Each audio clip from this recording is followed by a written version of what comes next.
Alright guys, welcome back. In this video, we are going to build a function that is going to accept a connection. So right now we are just listening for connections. That is, our server is just sitting over there and it's going to listen for connections from a client.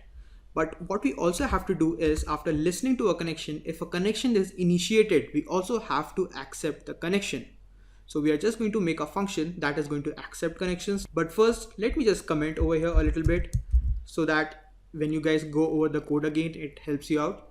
And I'm just going to write establish connection with a client and the socket must be listening. So if you try to accept the connection without this line s.listen, it's not going to work. So let's now make a function. Let's call it socket underscore accept. And inside this connection, inside this function, we are going to write s.accept, which is basically the function for accepting the connection. And it gives us two very important data in return. The first data is actually an object of a connection or the conversation. And we can do a lot of things with that connection, which I'm going to show you in a little bit. And the second thing it gives us is a list which contains the IP address and a port. So we are going to save both of them in two places. First, we are going to write connection, and which we are just going to write conn short form, and then address, and we are going to make it equal to s.accept. So the connection object is going to be stored in this con variable, and the list, that is this address, is storing the IP address and the port. Let me just print out the IP address and the port so that you guys have an understanding what is actually happening. And one more thing, that whenever this function runs, unless it accepts a connection and the acceptance is completed, it's not going to move to the next line.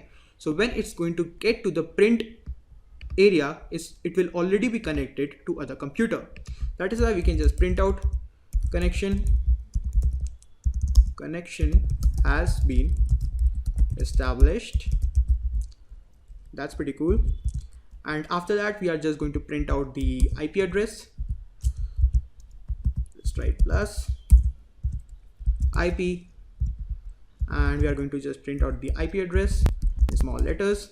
And because it's a list, we are going to the first element of the list, and that contains the IP address.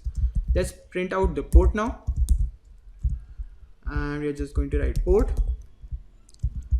And because this address was in string, that is why I didn't have to convert the IP address into a string, but the port will be in integer. That is why we'll have to convert the port into an integer.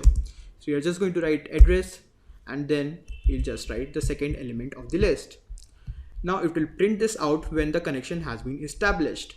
The next thing we want to do is that whenever the connection has been established, at the end, we always want to close the connection. So we'll just write con dot close, and it's going to close the connection. Now the next thing what we want to do after accepting a connection, let's say your friend is sitting in Texas and you want to help him out and he doesn't know how to create a new folder.